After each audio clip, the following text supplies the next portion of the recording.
Hello and welcome to our watch along for the Champions League quarter-final tonight between Manchester City and FC Bayern Munich. Obviously, the first leg taking place at the Etihad Stadium in Manchester this evening. It's about 9 o'clock over here in Germany. What's the time over there, Peter, in the US? It's almost 2 o'clock in the afternoon. So yeah. I'm jealous that the kickoff times are so good for you over there. Yeah. Yeah. I'm jealous of you. I can't wait to get over there and watch some matches with you in person. That's definitely, yeah. Well, I'm sure we'll have some good vlogs for you to come with myself and Peter. Hopefully next season when Peter's back over here in the Bundesrepublik. But obviously for tonight, we're both supporting the Bundesliga, aren't we? We're hoping for a big night for the Bundesliga tonight. You know, we're not always the biggest fan of Bayern in the Bundesliga, are we? But obviously tonight it's a big night for the league. You know, we need a team in the last four of the Champions League, although they are playing a team from my home city, actually, well, at least nearby city, Manchester, as well. So, yeah, we'll have to see the results. So, yeah, Peter, first of all, looking at the lineups, as you can see, sponsored by bullynews.com, you can see the lineups today. What strikes you, first of all, Peter, there? Well, it looks to me like a straightforward self-coached 4-2-3-1. Something that Thomas Tuchel was brought in specifically to do. Unfortunately, Eric Maxim Choupo-Moting is not available this evening due to persistent recurrent knee issues. So Serge Gnabry will play as the lead striker. He can do that. He did that actually quite frequently under previous Bundestrainer Joachim Löw. Goretzka and Kimmich will probably work a midfield split stagger, as they've been doing for most of the season, with Goretzka going forward much more often and Kimmich, sort of being a solo six at times. No point in assigning sides of the flanks to either Sané or Coman. They will rotate, as will Jamal Musiala. He won't be playing as a straight 10. But no real surprises from Thomas Tuchel. I think that's, I mean, he went with what he believes to be his strongest 11 with Musiala over Müller. Müller maybe might tend to make things a little bit too complicated. Davies has had some form issues as of late, but so has Man City's Joe Cancelo. So Davies seems like the right choice at left back.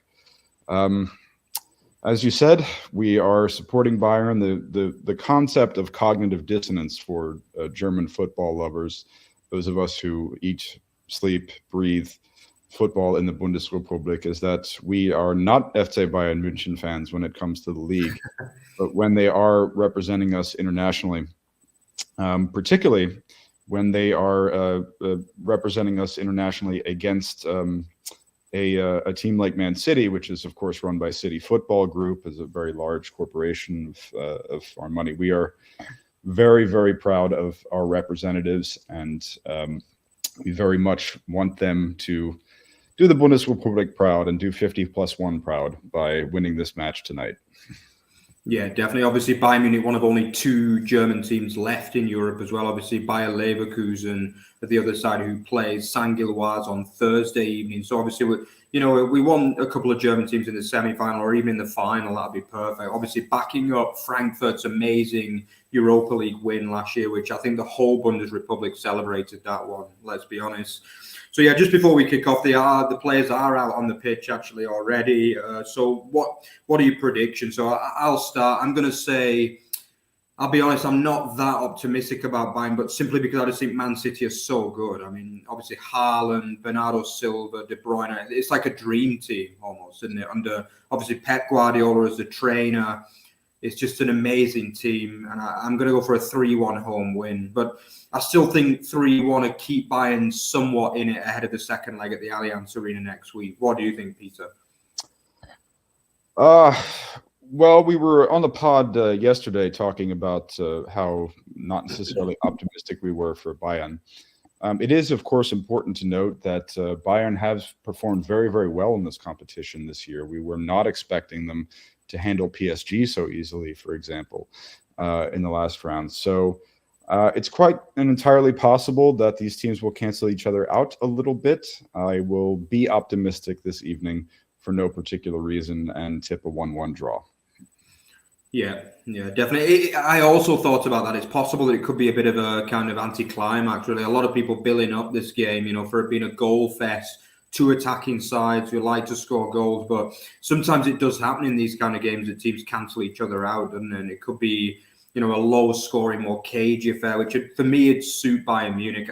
I think Bayern would be happy to get out of Manchester tonight with even a 2-1 or a 1-0 defeat, to be honest with you, to give them a chance ahead of next week, because we all know about Man City's home form since Guardiola came in. I mean, it's a complete machine at the Etihad Stadium. Like, I think they've beaten Liverpool 4-1, United 6-3. There's some ridiculous scores even this season, and they're not even top of the league this season.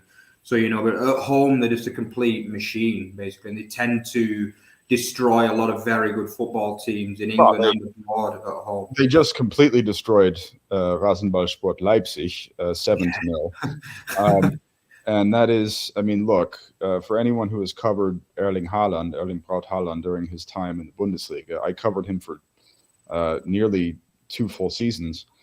I mean, he's just simply a footballer of another level and a different caliber.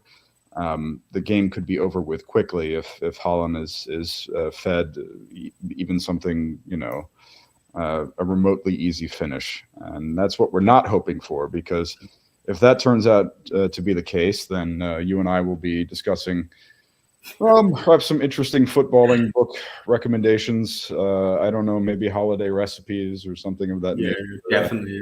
We'll see. Definitely. And it's already started a little bit. Obviously, Bayern have literally, it took a minute to even get the foot on the ball. City just kept possession, although a good break here actually on the counter from Bayern. Oh, he just overran it, actually, unfortunately, Serge Gnabry. But that was a decent opportunity to have a run. They've earned a throw in deep into the City half, so a little bit of possession here in the first couple of minutes from the away side. But yeah, I still believe that Bayern have got the quality more than enough quality to cause City problems defensively. I've mentioned before that I'm not a massive fan of Akanji, in truth. I thought he was already past it by the time he went to City, but obviously the quality of coach that Guardiola is, he's managed to get an improved performance out of him. I honestly couldn't see him getting in the team when he first went, but he has started a good number of games in Manchester this season.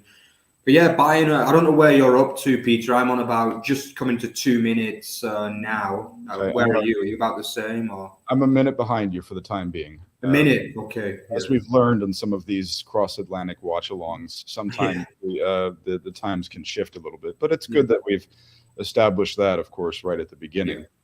Technically, Bayern's not surprising me at all. It's kind of interesting because I don't really get a chance to watch a lot of Premiership football, considering the Bundesliga is my beat and it's my primary occupation. It takes a lot of my time.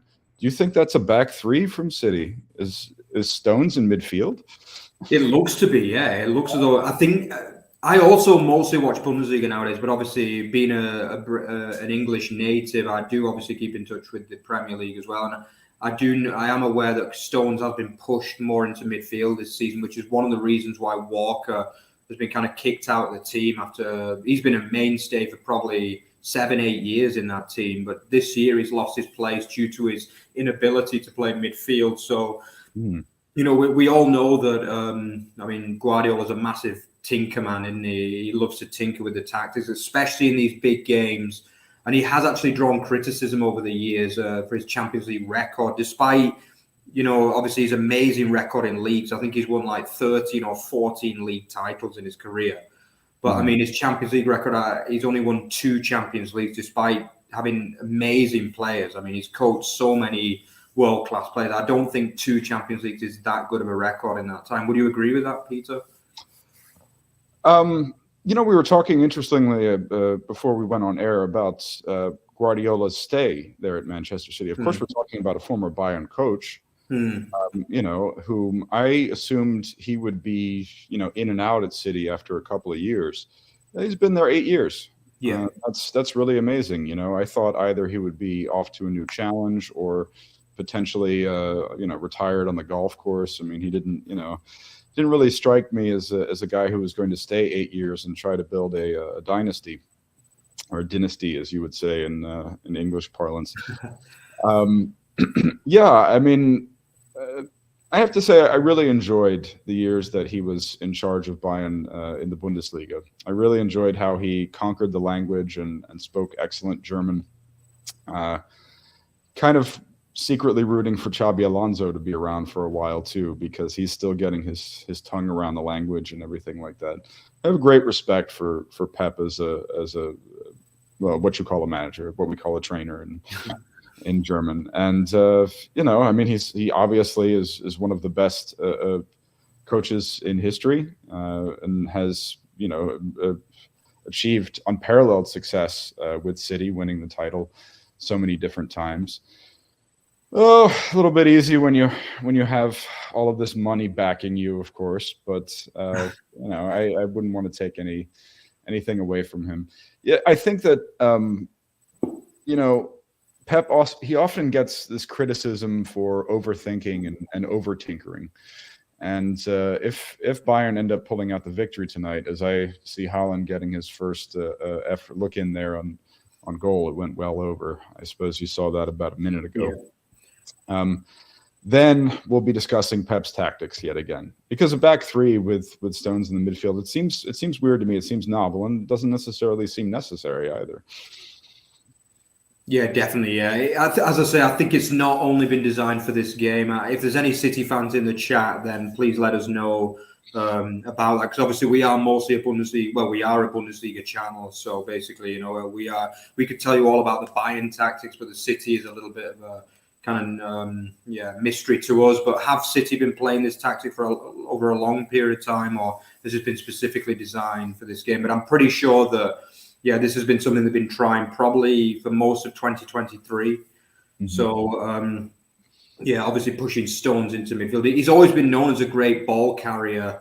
So, I mean, it always has been something that has been a potential for him. Definitely a lot better than his English compatriot, Harry Maguire, at that job anyway. But yeah, definitely a player that with a lot of quality on the ball, and, obviously helps him to bring that ball from defence into midfield. But yeah, it's been pretty much all City the first 6-7 minutes. I think Bayern have only had probably 30 seconds worth of possession during that time. As you mentioned, only one real chance under Haaland, who hit it too hard, well over the bar. But Bernardo Silva's just skinned Alphonso Davies, who recovers well. But always a ball coming in. And the header just over there from Ilkay Gundogan, who actually made his name at FC Nuremberg. I don't know if you knew that, Peter, but he's a bit of a cult hero here in Franconia as well. He played for Nuremberg for about 2-3 seasons and made a real good name for himself, and fans still remember him very fondly in the Max Morlock Stadion. But obviously playing at much greener pastures nowadays at Man City, probably earning quite a lot more money than he was as well back in those days. But yeah, City started well, just playing their typical game, really just dominating possession. And, Bayern, if they weren't worried before kickoff, they'll probably be a little bit more worried now, Peter. Yeah, I don't see them pressing very high at all, which could be perfectly acceptable considering the fact that this is a two-legged contest, and tonight may be a particularly long evening for the Bayern attackers. So I understand how they're laying off the press here now, letting City play their game, establish their game. Looks to me like Goretzka and Kimmich are definitely working a split stagger, though. So I would keep an eye out on Goretzka running forward, potentially serving as a target man for Kimmich, who is quite good on long verticals, not to mention long distance efforts. We've discovered that this season as his game has continued to mature and he's continued to improve. Kimmich, as we all know, has quite the chip on his shoulder following the World Cup failure, and indeed was did you catch that at Freiburg over the weekend? He said he was personally offended that the Freiburg stadium PA crew was placing him, or rubbing the Pokal defeat in Bayern's face. Yeah, I saw there was a big kind of like hoo-ha at the end of the game where like a few players were pushing him. Yeah, well, Kimmich, what he did was he went to the Freiburg fan Kurve and made some derogatory and provocative gestures, and the Freiburg players, didn't appreciate that, obviously. and he was booked, and he was escorted into the locker room under guard to avoid any sort of incident. Wow. Yeah, well, Kimmich is for the German national team. This was sort of the first year that he was meant to be the pseudo leader. The disappointment was just devastating for him and his career, and the criticism that he got in the press and so on and so forth. As we see, is that an advantage play? Oh no, I guess we'll call that a legal tackle from De Ligt. Still a minute behind you, so I'll be relying on you, I suppose, for the play-by-play. But yes, he is a man who considers, he believes that he has a lot to prove, and he believes that he has a lot of critics to silence. So he could be the key player. I mean, if he will seek to be the key player for Bayern this evening. We'll see if he ultimately ends up succeeding or not. Yeah, just as Alphonso Davies flashes a shot, which he probably should have done a bit better with, because Bayern did well to open up the space, but really poor effort at the drifted well wide. But Bayern's first real sight of goal after just about 10 and a half minutes on the clock. But yeah, Bayern will be relatively pleased. City do this crazy. When they play it out, they do some really risky stuff, don't they, City? They're obviously a very, very confident side. They almost gave the ball away just there, actually, from the goal kick after that strike. But, you could see City's confidence. I mean, they play the ball like with 3 Bayern attackers around them, like they're just playing a kick around in the park. Do you know what I mean? It's they're so confident, but, they can get caught on that kind of thing. And I think that's one thing that Bayern Munich will probably do. Definitely when Ederson, the City goalkeeper, has the ball, they'll try to put a bit of pressure on him, especially Akanji, who, for me, never really struck me as a great ball player when he was at Dortmund, and he always had a mistake in him. Obviously, seems to be playing very wide tonight as well, Akanji. More like a fullback role as well. Not fully convinced about that. Did he play much at fullback at Dortmund, Peter? Or? Not to my knowledge, no. I mean, the thing you have to keep in mind with Dortmund is that this is a team that it's all psychological. I mean, they're conditioned at this point, after losing out on the Bundesliga title so many seasons in a row, to be nervy out of the back and to make mistakes out of the back. And I believe even this season, which has been a much more successful season for them, they have still conceded 14 goals from errors in build-up play, playing out of the back. A lot of that had to do with the goalkeeping situation that they had at Dortmund for many, many years, particularly when bhuge was the number one. But there were most certainly, I think, a lot of Dortmund defenders who were playing below their level for quite a while, just for straight up psychological reasons, which happens in football on occasion. Yeah, we've seen a lot of mistakes from obviously Hummels and Süle as well this season, and even Schlotterbeck. He's cleaned them up a little bit, but early season Schlotterbeck was just completely hopeless, wasn't he?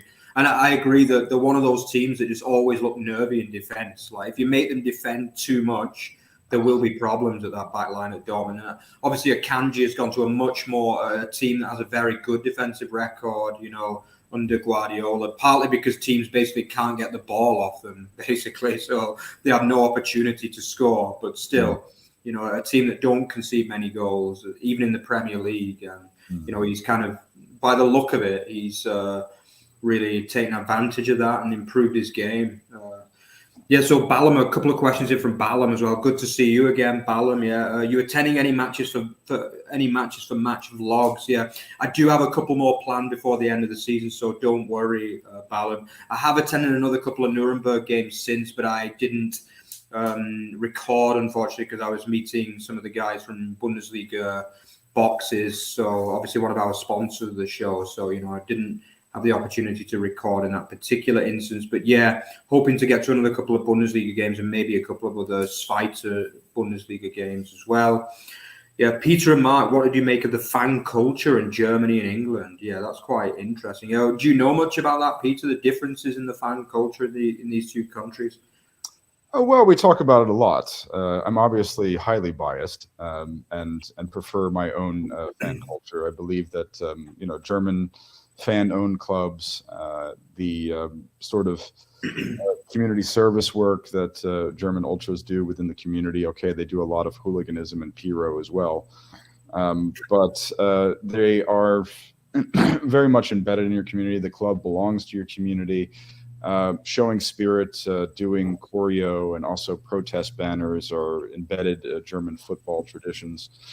So yeah, I obviously prefer my own country's football fan culture. Not to say that I've not made, I've made obviously many pilgrimages to the Isle as a football acolyte, somebody who worships football, and have enjoyed my time in London. Going to the various clubs and so on and so forth. Not been to your hometown yet of Manchester, so you can have to go together. Yeah, there's a lot of good little clubs. It's not only City and United. You've also got a lot of other teams like Bolton Wanderers, Wigan Athletic, Blackburn Rovers are all in the kind of vicinity as well. Mm-hmm. Oh, cool. Yeah. Well, I mean, that's. I've enjoyed my time. All of the pilgrimages that I've made to the footballing Mecca in London, I've obviously enjoyed.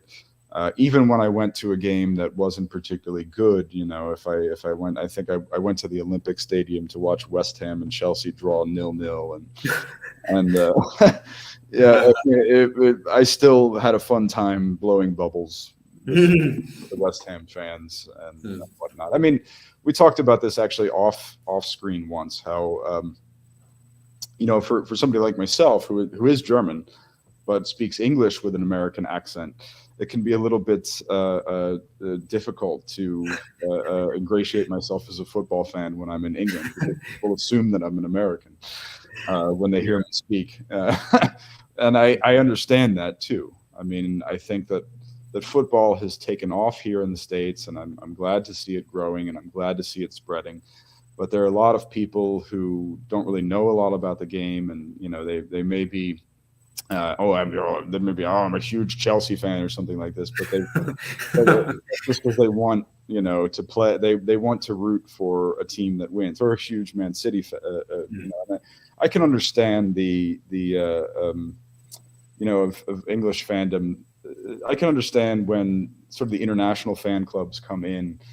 I understand their reticence to accept people like that. I mean, in Germany, it's not a problem. I mean, if you want to be a fan of Bochum and have never been there, when you first make the pilgrimage, you'll be welcomed.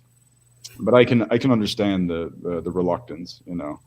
Some privileged white guy from a frat house or something like this is really big into Manchester United, and he comes in trying to be, I get it. Yeah, I think it's a funny one, really, because I think a lot of English people want to see the game grow in America, which it is doing slowly but surely. But there's always I don't know, I agree with what you said, Peter. There's a kind of little bit of a prejudice against the Americans expressing their opinions on soccer. I think it's also the use of the word soccer is part of the problem. I think if they just called it football, then there wouldn't be the same problem, in truth. But I know what you mean. I think it's unfortunate because there's a lot of American people that really have good knowledge about the game. I mean, we've had a lot of them on our show as well, people that have lived their whole lives in America, and they don't have that traditional background in football, but they really have good knowledge of the game and real passionate fans. But obviously they just don't have the opportunity to come over to games every week because obviously they live, Well, I know Americans who, are not only very, very knowledgeable about the game, very knowledgeable about tactics, they're very knowledgeable about history and things like this, but just haven't had a chance to make it over yet. Yeah. But there's an important distinction between those who have really, really put the work in and put the research in and really genuinely love the game, and those who like it because it's kind of a fad, like pickleball. Yeah. I heard that it's quite popular with the kind of frat boy type. Yeah, exactly. I mean, it's one problem with the States is that we got too many rich white people in this country. There's too many rich white people with too much time on their hands, and that's one of my. But I guess it's kind of cool for them to be European as well, and obviously football. That's a the big thing. part of the European culture, isn't it? So maybe Right, exactly. And I don't, as somebody who was educated primarily in the United States, I really, the what they call the Greeks, the frat boy culture. That's not something that I was a part of. I mean, I was, I was pleased to be educated in the States and get a good education. That crew is, they're generally affluent individuals. They come from money, and that's they live in an entirely different world, where, for example, the connections that they have mean that they don't have to work terribly hard to make a living. I mean, they're in terms of the class divide in the United States, they are not working class, and they will never be working class. With their connections, they're just simply going to have a much, much easier life. or they just become professional golfers in some cases. No, I spent a lot of time golfing. I'm sorry. That's a sport that I don't know. I mean, I know there's a lot of people who play golf who don't necessarily consider themselves rich, but it is a elitist game if you ask me. Yeah, in the UK it's popular as well, but it also has a reputation of being like a rich man's game. Really, it's definitely Whereas obviously football kind of transcends the classes as well, which is one of the kind of absolutely, which is one of the main beauties of the game. Really, Well, it's the global game, which is what makes it beautiful first and foremost. It's the game that practically is played everywhere in the world. It's not a game that you need to buy a bunch of expensive equipment for. And both in Germany and in the UK, it is a game where children of immigrants are working their way up. Yeah. Also, yeah. Just as Haaland misses a great chance as well there, by the way. We just mentioned before kickoff, Peter, that you give Haaland a chance. He's actually missed, this was a real chance. I'm sure it'll come up on your screen in a minute, but he's got to be burying that one, really. Doesn't quite get his foot behind it. Normally it leathers them into the back of the net, but it was easily saved by Sommer. City is still dominant, really, but Bayern, they'll be happy with the scoreline, if not much else, really. I mean, it has been pretty much all City. They probably had 3-4 chances. That was by far the best of them, as the rain falls in Manchester as it does pretty much every single day. Had to get that in, didn't you? You just absolutely had to get that one in. Yeah. Yeah, definitely. Haaland, he had a lot of weak form spells when he was playing for Dortmund, partially due to the fact that he was unlucky to incur a lot of injuries. So, I mean, as far as I know, as somebody who covered him extensively and watched pretty much every match in which he played in Borussia Dortmund, he can have his off nights. From what I read, he's not having too many off nights for City this year. So I doubt that we'll, somehow I think he's already had a couple of chances. It may be only a matter of time now. I mean, we're not seeing a lot of risk from either side at the moment. These two teams are still filling each other out 22 minutes in. Tactics appear pretty much set and stayed. There's not a lot of rotations on the Bayern side, so far as I can see. We'll see. Not getting much of a football match just yet, but there's a lot of minutes left on this clock. Yeah, definitely. I think that part of the worry is that, as you mentioned, City, they are still feeling Bayern out, but they've still created. I mean, that was a big chance, wasn't it? Let's be honest. I mean, normally you'd imagine a striker of Haaland's quality to finish that. It was a well-worked move and so much space and time for Haaland to pick his spot, but he just smashed it straight at Sommer, who basically couldn't not save it, really. I think I'd have saved that one in truth. But it's, I mean, City are having the better of the play, but Bayern have been playing some nice play through the midfield. I think Kimmich's having a good game. They are managing to get the ball from defence to attack quite well. The midfield is working pretty well, that kind of pivot with Kimmich and Goretzka. Although a whole plus long ball is not dealt with by Akanji. The ball falls at the feet of Alphonso Davies in a good position. Musiala what's he going to do? Back to Davis and Coman. Some decent intricate play deep into the City half.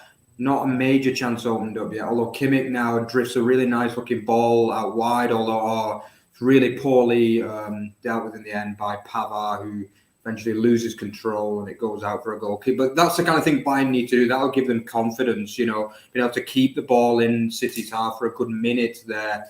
And, a few of their players are having good games. I mean, obviously, Musiala, for me, is actually having his worst spell of form since he came into the Bayern team in the Bundesliga. I don't think he's been good for a while, in truth.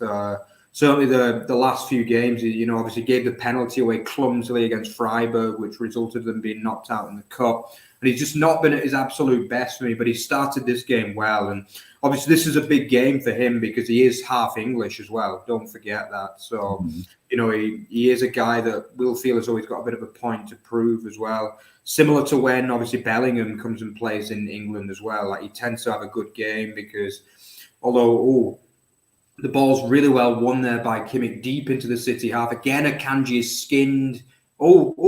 Big chance here for Bayern. It's an amazing block, though. I think it's Diaz has made a brilliant block, which probably stopped it from being 1-0 to Bayern there. Akanji is looking like the weak link here for City. He doesn't look very good at all. I mean, for me, be pleased I about mentioned before kickoff, I don't understand why he's on the pitch even tonight, let alone at fullback. I'm pretty sure City have got better players in that position than him. But Peter, have you seen that chance yet? I have not. As I said, I'm a full minute behind you, but I'll go ahead and give my thoughts on it here. Looks like we have Musiala on a decent press there. Goretzka is definitely joining the attack quite a bit to the benefit there. And you said it began with a good, an excellent win from Kimmich. There we have. Yeah, I think he stopped it from being 1-0 there. I think it was going in. Exactly. Yeah, you mentioned Musiala's form it's kind of it's rather interesting. I hope that the coaching staff is not trying to tinker with it, because I mean he's such an amazing improvisational talent, and when he's brave and when he's confident, I mean he will take on 6 markers in the box all by himself, and the natural reaction of a coach might be to sort of pull him back, rein him in, teach him the fundamentals and things like that. Smooth out the rough edges, not allow him to be so raw. I think he's great the way he is. Yeah, I think it's he's just smashed it in. It's 1-0 to City, and it's that man who's just stopped the goal. I can't believe it. Diaz has smashed an absolute worldie into the top corner. The centre half has smashed it in from 25 yards into the top corner. So he stopped a goal at one end and he scored a goal at the other. Like that's what you call a quality centre half, a player that I highly rate. And although is it Rodri actually? It could be Rodri that's got the goal. Yeah, I'm not. I need to see it. I think it could be Rodri who smashed it in from 25 yards top corner. Actually, we've just got a point in from Paul as well, who's at the ground, by the way. Yeah. Oh, wow. He says, Paul is actually in the ground. He's got too much time there, though, to go in. I think it is Rodri, actually. Sorry, it's not Diaz who scored the goal, but it's an amazing stride from the amazing stride, but he's got too much room. I think Peter mentioned it before, that they're standing off, they're not pressing enough. It's an amazing stride, don't get me wrong. I mean, that's one for the highlight reel, that one. And Jan Sommer has no chance, but that's football, You can see Thomas Tuchel, he often cuts a very negative figure, Thomas Tuchel, doesn't he, on the touchline? He's throwing his arms around, he's not happy at all. But yeah, it is 1-0 to Manchester City, and the game is really starting to get going now, the last 5 minutes or so. But yeah, what's Paul saying? So yeah, Bayern constantly looking from a 4-4 overload, no focal point of attack. Yeah, I guess that's what a lot of people are saying, but I've actually been quite happy with Bayern's attack so far, in truth. I think they've created a couple of good chances, but yeah. They've created a few pinpricks, to use the German term. It would be the way that I describe it. But Paul's absolutely correct. We don't have anybody really driving the attack. Kimmich is trying with some of his midfield ball wins. Musiala, well, he's not there intended to function as a 10. He's intended to, just simply improvise and make a few things happen while switching flanks. But yes, that is a dagger to the heart. Ach du Scheiße, I must say. It is, yeah. Yeah, I mean, pinpricks matter not now. I mean, now they really do have to take more risks, and they're going to have to. We could see some Dortmund-like mistakes playing out of the back now as well, because I mean, Man City is going to press very, very high now. They smell blood on the water, and yeah, it looks to me what Pep is shouting at from the touchline there as well is just go ahead and do them in now. Yeah. Yeah, I mean, as I mentioned, it literally a goal line block basically from that man Diaz. Amazing block it was, really. Like it was, it was definitely going in the back of the net, that low strike, which was amazingly blocked by Diaz. And now, obviously, just a minute or two later, Rodri smashes that in. I mean, a lot of people would say he should have been closed down better, but I mean, it's an amazing strike that you just don't expect from your holding midfielder, really. Let's be honest. But yeah, I think City probably deserve it overall. I mean, we've mentioned they've created a few chances. You know, it has been a pretty entertaining game so far. Good quality, high quality game. But yeah, Bayern Munich, they just don't have that striker anymore, do they? They don't have a Lewandowski anymore. I think the one thing that Bayern can really take heart from is that Akanji is just getting killed, basically, in this game. Yet again, there, come on, looks to go past him. Although he does a bit better this time to hold the attack up. But he looks like the weak link. I wouldn't be surprised to see him substituted at halftime, in truth. He's the only player that's really struggled, although poor play from Upamecano, giving the ball away to City inside his own half. Haaland driving at them now, gets the ball out to De Bruyne, who plays a ball. Oh, it's another chance for City. Oh, it's well defended in this particular instance, though. But City are really starting to get in behind them. And yeah, Upamecano, he sometimes does that, doesn't he? He gives the ball away in really bad positions. And Bayern are just getting killed a little bit now, if I'm being honest with you, Peter. Yeah, it looks to be the case. I mean, I've been impressed with the way that Upamecano has rounded his game. He hasn't made anywhere near as many mistakes as he did last year. He's actually matured into one of the best center halves in the Bundesliga. I mean, we're going to see some nervy mistakes out of the back there. Yeah, that was a pretty bad turnover on his part. Well, the goal now is, of course, to survive till halftime.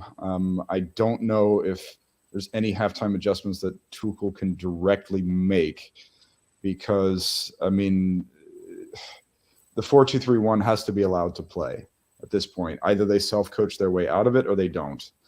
I mean, what do you really have to go for now? With Choupo out injured, you know, there's no real reliable tactical change that you can make. Well, you could go to a 4-2-2-2, what you might call the Leipzig system, and give Mane a chance up front, probably with Sané, as you know, with both of them working as sort of pseudo half nines, as you would call in German. That's a possibility. But do you want to do that at the half in a two-legged contest? That's smacks of desperation. Yeah. So, well, just saying that. Oh, again, a Kimmich ball again intercepted by Nathan Ake, who's actually having a really good game there at centre half. Another player who's had a bit of a renaissance. He looks a real quality player now after basically barely playing for City the first 2 years after he signed. Yeah, interesting point that Paul makes as well, saying that it's a good idea how teams like City and Liverpool play in the Premier League, so can see why Tuchel has gone for it. I think he means with that the system with no focal point to the attack. But yeah, it doesn't. I think it did work to an extent, but City always looked dangerous, didn't they? And like, you know, they're giving the ball, they're not keeping enough possession. A team like Bayern should be able to keep more possession against any team rather than they've done so far. Well, we don't look. Bayern are on the ropes here, and they're on the ropes under this Tuchel regime. You can talk about the Dortmund result all you want, but that all began with that Gregor Kobel goalkeeping howler. Oh, geez. Sorry. It looked like an amazing save. Sorry about that. It looked like an amazing save from, might even have been an amazing save, actually, from Sommer. Bayern are just getting killed here. The defence is all over the place. Upamecano has basically decided to go AWOL for the last 10 minutes. It looks like an amazing save, actually. It might have been given as a foul against Grealish, but you'll see this in a minute. But that was a crazy save from Gundogan off the rebound there. I think he's given a foul, but it didn't look like a foul to me on the goalkeeper. But geez, Upamecano, when he's bad, he can be terrible, can't he, Peter? Well, yeah. I think the best example of that would be the Pokal fixture that they lost in the, October of 2021 against Gladbach. It's quite possible that, sometimes he cannot put a foot right. That's a incredibly poor marking error on the aerial challenge. I think that he's slipping. Well, there's not too terribly much you can do about that either. City, when they get going, this has just been a brutal last. Well, since okay. the goal, Now that I see the replay, it was tough for him to adjust there because the shot was deflected. Yeah. So yes, I mean that I wouldn't fault Upamecano for the poor aerial duel there after the effort was deflected. Nice double save from Soma. Second one with his toe. Bayern deep into the half here. Bayern do look good at times on the counter. They do look good, and I do believe there's a goal or maybe even two in them in this game. But I'm just worried about the defense at the moment. I mean, Upamecano, when he loses his concentration and his confidence, he can make error after error at times. And I think De Ligt, I've not been overly convinced. I don't know what you think, Peter, but I've not been overly convinced by that partnership between Upamecano and De Ligt at times. Obviously, on paper, it looks like a power couple, so to speak, doesn't it? But I'm not convinced whether they've really done the business at times. At times, the both players that have lapses in concentration for me, and I think when one loses confidence, often they just fall apart defensively. I think this season at times. That's an issue with any center half duo. I mean, that I don't care who are playing. I mean, I was a fullback myself, but whenever I was in central defense, if I had miscommunications with my partner on the pitch, we had trouble getting our lane separations and our marking assignments going out. I mean, that's just football for you. I think actually both players have been pretty solid this season, with De Ligt actually scoring a couple of excellent distance efforts, including one last Saturday. De Ligt is, in my opinion, only gotten stronger. I mean, what we're seeing right now is we're seeing a collapse there. And is that a real word? Mancunian standards? Is that it is. Mancunian is the adjective to describe a person from Manchester. But I think we mentioned it before, Paul, actually, about the weather. It does look like a typical Manchester day. Okay. I've been grown up and lived most of my life in that. What's the word for? It can be pretty bad at the time. What's the word you use to describe our Merseyside friends? Is it like the official word is Liverpudlian? But most people call them Scousers. That's the kind of typical word. Is it like Lilliputian or something like this? Or isn't that a word as well? Yeah, exactly. Okay. I find that interesting how you guys describe your hometowns and.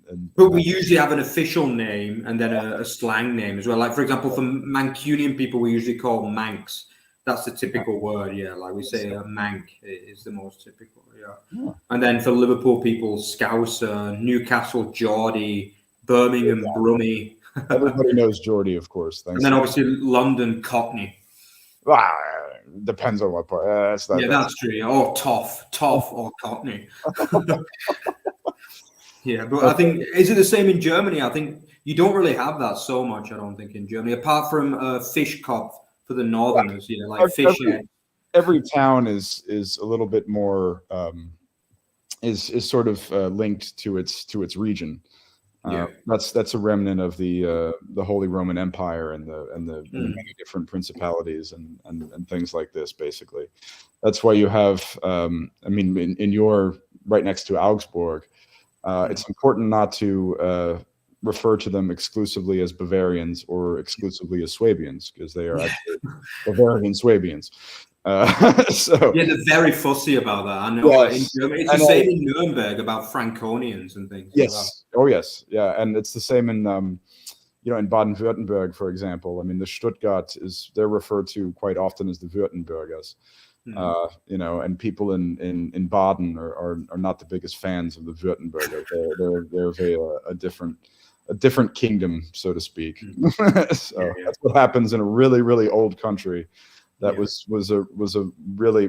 a patchwork quilt of various things there. Because it was only ever a united country under von Bismarck, wasn't it? In 1871, was it? That was the first time it became what is nowadays known as. Although it was bigger, obviously it was much larger back then because they had like Prussia as well, didn't they? Of course. Well, I mean, you guys were talking a little bit about Franconia in the Friday show that you and Rory did, which was quite excellent there. Explaining that history to people.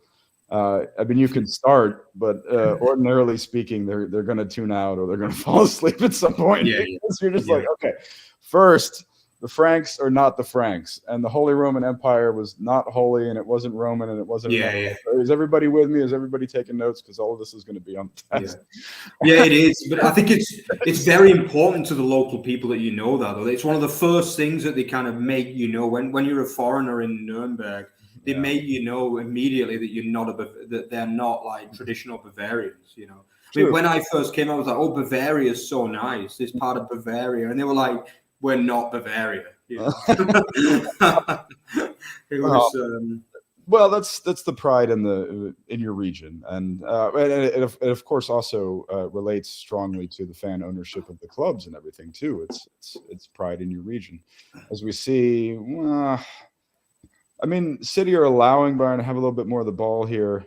This is what I'm seeing right now, what you saw a minute ago. I mean, we've got some serious paint the corner or nibble around the edges issues from Bayern, which is what happens when they what happens when they really run out of ideas and they don't have a 9 to target.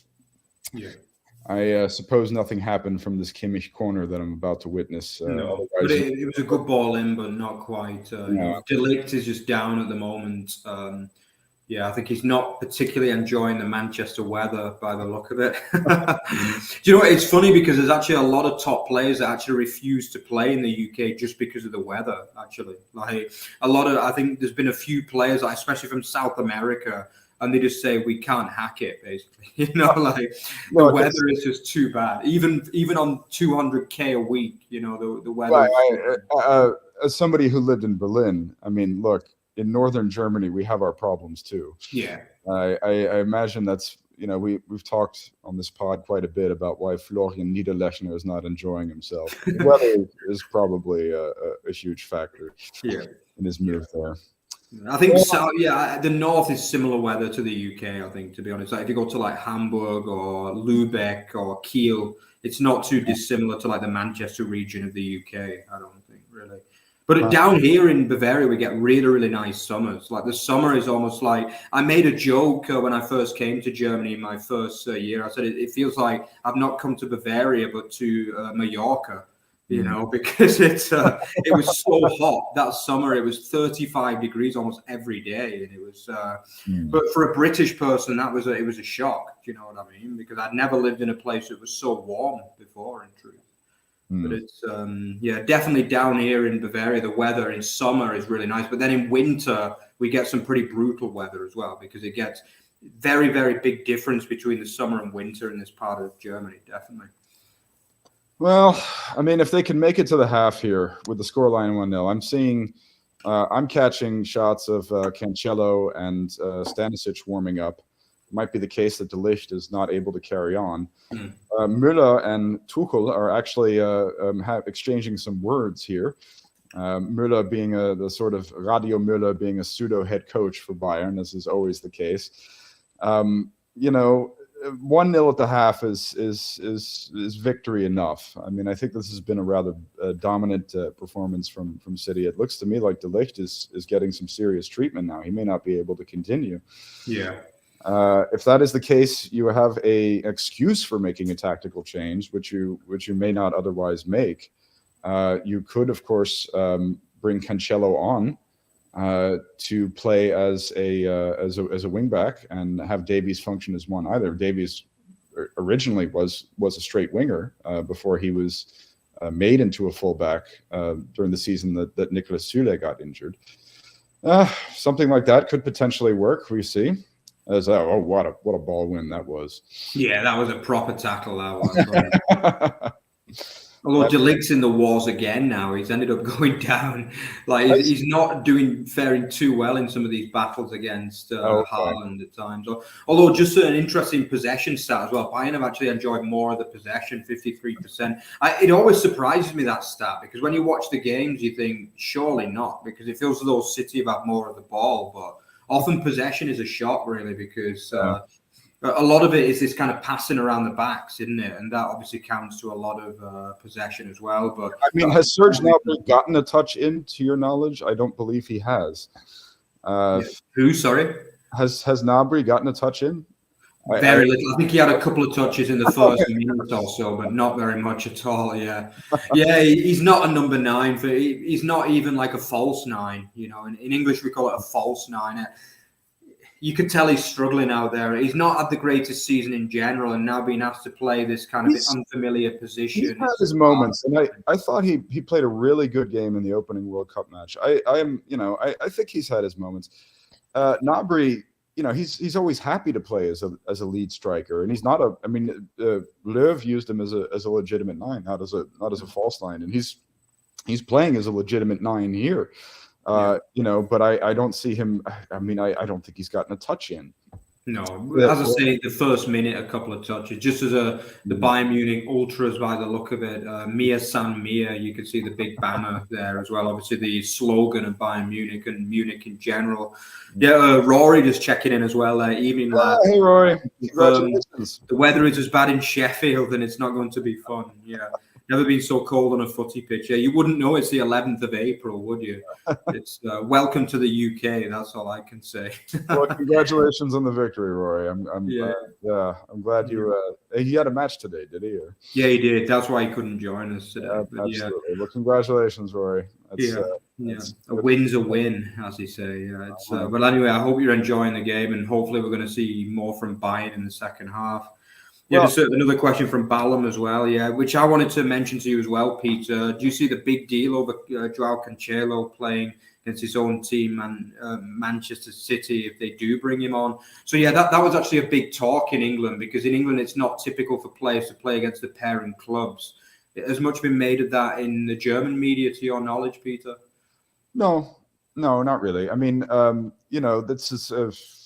I don't. It happens all of the time. I mean, you know, Phil Coutinho scored a couple of goals against Barca the year that Bayern won the Champions League. I mean, we talked about sometimes when there are loans within the Bundesliga, there are clauses within the contracts that don't allow the players to play. As a matter of fact, Florian Niederlechner cost Hertha 300,000 euros to play against Augsburg. Remember, we covered that a few weeks back in one of our pods. There's a lot of questions from Ballum. Ballum, actually, he was asking this in the pod last time around about German clubs going to the USA to play exhibition fixtures. All for it, obviously. Although Hertha in Florida was, I don't know what that was. A bit exotic for them, isn't it? Yeah, they did their winter training camp in Florida, and they were so confident, you know. Oh, there's a nice shot wide from Sane. At least he had to go at 45 plus 1 or 45 plus 2. Yeah, we're at half time now, so obviously it is 1-0 at half time, just for another. I mean, I really, it's the one thing that I wish would be different as a somebody who was educated in the States and tries to promote the Bundesliga within the States, and well, it's my job to promote the Bundesliga within the States. I wish we could get, you know, more than just Bayern and Dortmund supporters. You know, it's tough, because after 10 years of Bayern winning the title and Dortmund being the only ones that that seem to be the title challengers, the title aspirants, that seems to be the only teams that people are interested in rooting for. What Eintracht did in the Europa League, obviously last season, helps out a lot. I've met a few people here in the States who have decided to support Eintracht, and I think that's great. I mean, I would love to see, more fans in the States maybe supporting the real, like the punk rock clubs like Düsseldorf or St. Pauli or something like that. because there's a FC supporter. All right. We got one. Awesome. Are you from America, sir? Or let us know if you're an American supporter there. Absolutely. As well. Well, yeah. I mean, so yeah, it's of course also, I mean, you know, some Americans that have connections to the Bundesrepublik, there are some Frankfurt supporters from, you know, those who might have been stationed at Rhein-Main Air Force Base, where, you know, I'm actually not a military child. My parents were professors, but my mother taught at Rhein-Main Air Force Base. So, I mean, there's going to be some from the American sector that support Frankfurt, and there have been some already. But hey, you know what? With Union in the Champions League next year, we're going to have some Eisern Union supporters growing up coming out of the woodwork in the States. Isn't that going to be cool? Yeah. Yeah, I think in the UK as well. I think in the UK you've got that kind of like hipster club, so to speak. Like obviously the biggest one is St. Pauli, obviously the Hamburg second team. They have a real kind of following. I also heard that Union Berlin now is the kind of new hipster club, so to speak, which has risen. No. Look, hipster is a word with horrible connotations. Don't use freaking hipster. I don't want hipsters supporting this stuff. I mean, I like people who generally really. Actually, we were talking about the frat boys. Those are your hipsters more. That's hipster is a dirty word in the States. Don't use hipster. I mean, somebody who, you know, that's why I bring up like the punk rock clubs. And actually Union is kind of semi a punk rock club because it was supported by Nina Hagen. I mean, not in the same way that Düsseldorf are, obviously, with the Tote Hosen and St. Pauli are with, the various punk rock things from there. My good man, in order to enjoy this second half maximum, maximum, I have to take a short break. Oh, yeah, sure, no problem, man. I'll take a short break. Use the restroom. Yeah, don't worry. Maybe drink a little bit too much coffee. Yeah. So yeah, just to come to another balance points. Yeah, I felt that Bayern have many supporters in the USA and Borussia Dortmund have supporters in the USA because Reina and Pulisic time. Yeah, I think a lot of Americans do get behind their own as well. Definitely, they like to support people from their own background, their own country as well, which is natural, of course. Yeah, Leipzig because of the New York team. Yeah, it's possible, but I've not heard that there are too many RB Leipzig fans over in the States, and Hamburg well known too. I also heard that Stuttgart is relatively popular as well in the US because I think they had a few military bases as well around about that area. But yeah, definitely. Let us know, guys, if you're in the chat, if you're an American and who you support as well, because it's pretty interesting for us to know that too. Yeah. Yeah. We were talking a little bit about we have some RB supporters because of RB New York. Yeah. Yeah. I mean, that's acceptable, I guess. I mean, as I said, Leipzig, a lot of Germans are going to tolerate the club so that the East can have some representation. There was 10 years where the East had no representation. Of course, with Erste FC Union Berlin, now the East does have representation, and that has cut into some of the domestic tolerance in Germany of Leipzig. There's, I suppose, I've never really met too many of New York Red Bull supporters in my life, to be honest with you. I mean, generally speaking, the CFG, the City Football Group, New York side, seems to be the one that enjoys the greater support. I recall that I believe the New York Red Bulls were originally, when the American MLS League was founded, they were the New York, New Jersey Metro Stars. Before the Red Bull GmbH came and bought them out.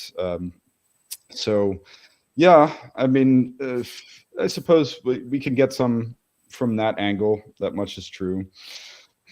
Yeah. Who do most people in the US support, by the way, like local teams? Because I always heard that the kind of big ones were like Portland Timbers and Seattle Sounders. They're like the kind of more traditional clubs, if you can really say that in the US. Well, would you agree with that? I don't watch a lot of MLS, but I've been suckered into watching. I think it was maybe about 12 years ago, I was covering the Women's World Cup one summer, in the summer of 2011. And I kind of got, it was covered on ESPN. So, I was covering a match, and they said, don't forget, we've got the great rivalry, the great derby. We've got Portland Timbers and Seattle Sounders on after this.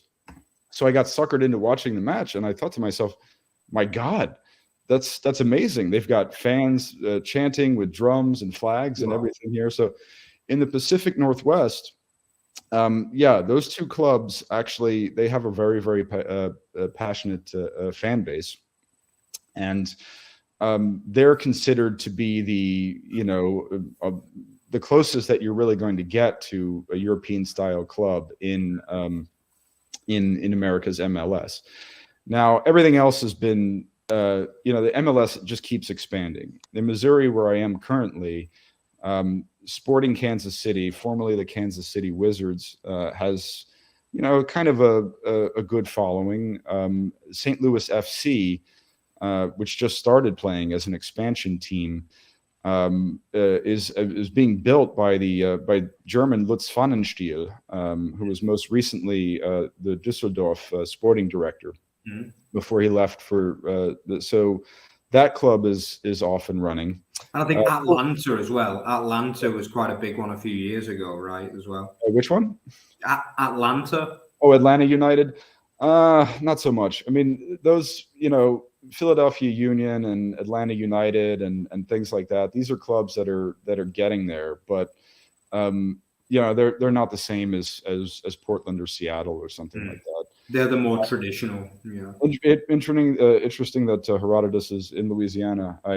We've done a couple of live watch-alongs while I was down in Louisiana and podcasts. Yeah. I have a home there as well. That's where I was educated. I was visiting a friend of mine in Austin, Texas, and he suckered me into watching Austin FC, which is also a new club. And yeah, I don't know. It's MLS. I don't watch a lot of it. I am a Bundesliga reporter, so I don't have time to watch a lot of it. I know that a lot of these fan bases are really trying, but there's way too many freaking teams to keep track of, and they keep expanding. Yeah. And it's so huge. I actually probably watch more NWSL, the women's professional football league here in the States, than I do MLS, because that's a league that I'm really, really rooting for. Obviously, I'm a big women's football proponent and have covered all of the Women's World Cups since 2011, since the tournament that I was alluding to there. Hopefully we'll get a chance to do something with it on the channel this summer, because we're definitely that is something we're working on and hoping to kind of get ahead because obviously from an English perspective as well, it's been heavily billed because obviously England are on in the midst of a 30-game unbeaten run, which includes winning the Euros as well. Well, you realize we would have had that match. Herodotus is an LSU graduate, so am I. Small world, right? Yeah, small world it is. We would have won that match had Alexandra Popp not been injured. I'm so mad about that. Come on. I am so mad about that.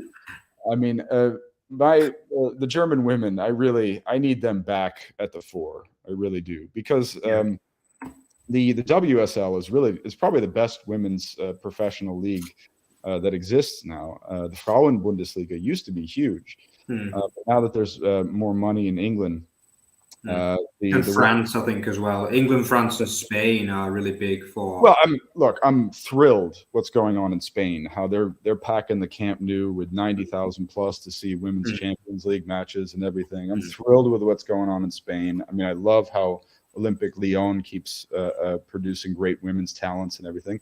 And of course, I'm thrilled that the WSL is doing so well.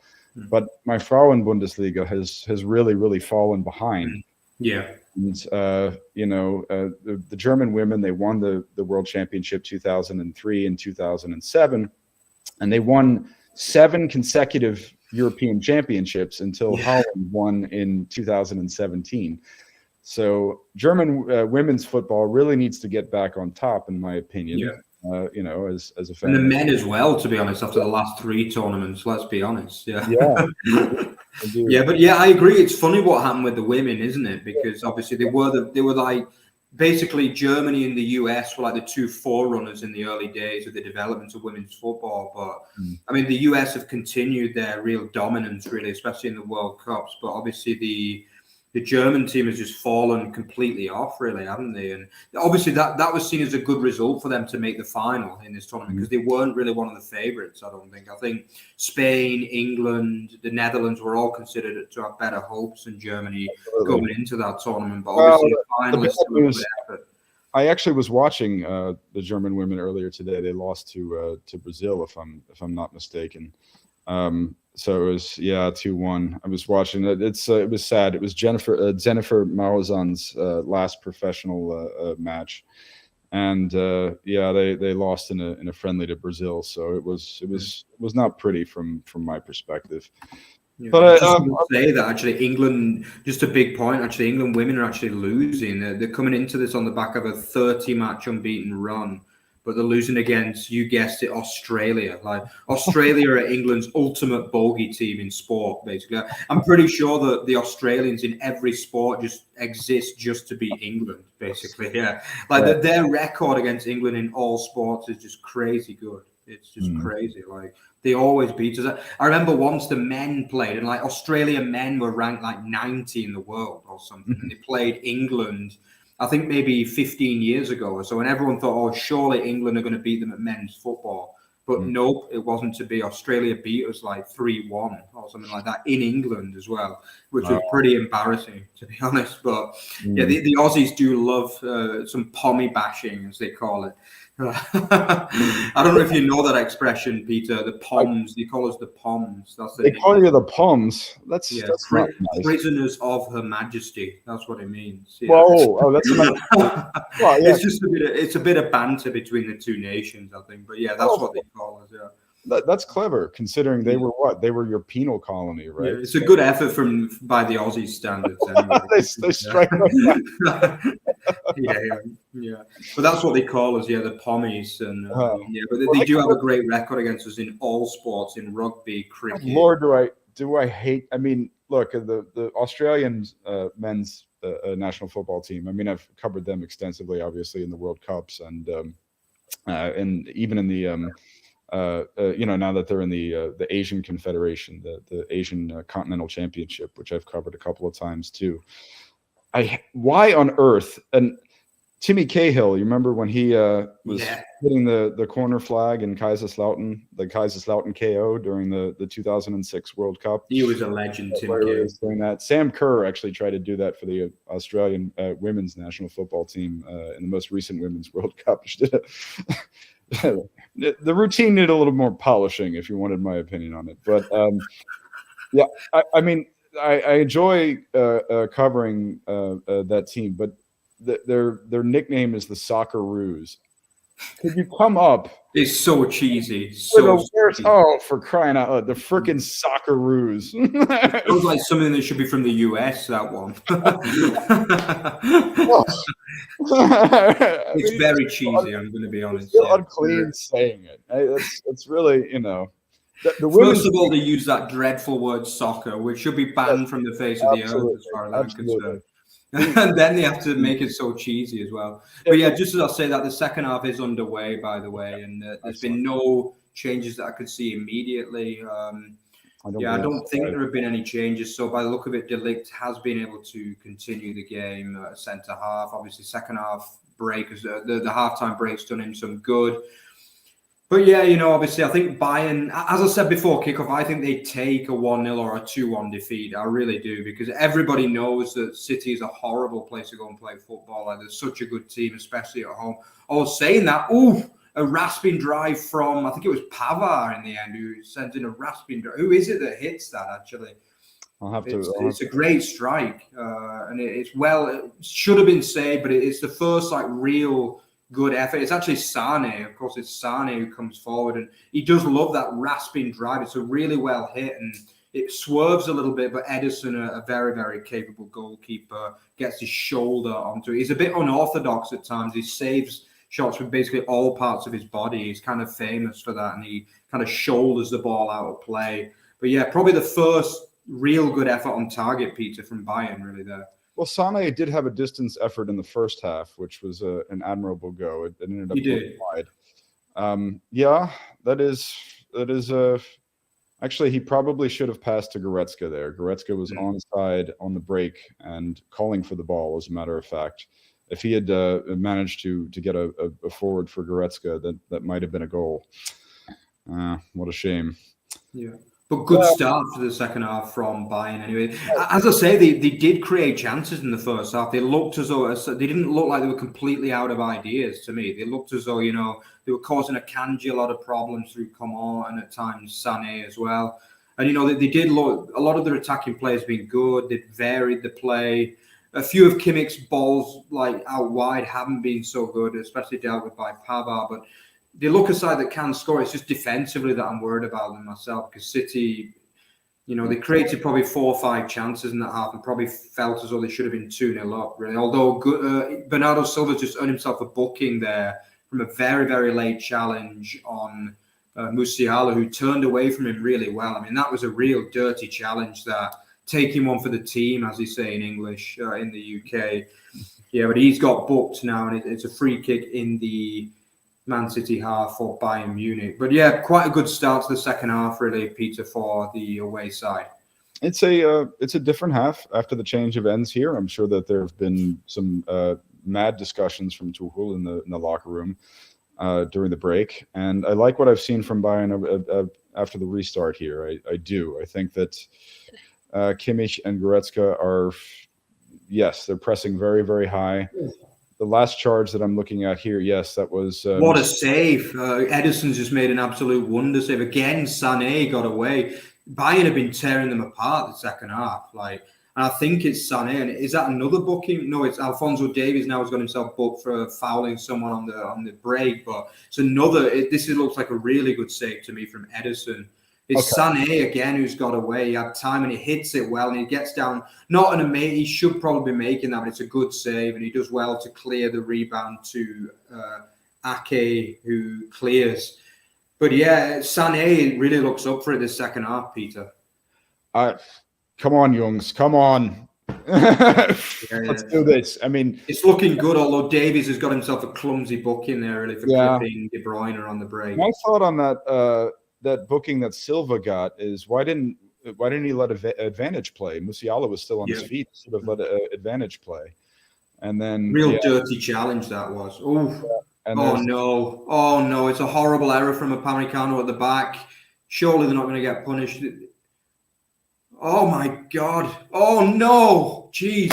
A horrible piece of play this from Bayern Munich. They've got away with it so far. An amazing... Upamecano is just not having a good day, really, for me out there. Peter, you're probably going to see this in a minute, but 2 mistakes very, very nearly led to 2-0 there for Bayern, for City, against the run of play, really. Upamecano, what is he doing? He makes 2 errors, actually, Upamecano there in one move, basically. Yeah. Oh, no, the second error is actually Davis, I think, not Upamecano, to be fair. Yeah. But it is 2 errors there. Just having a look at it here. Yes. Oh, God. Played it directly off.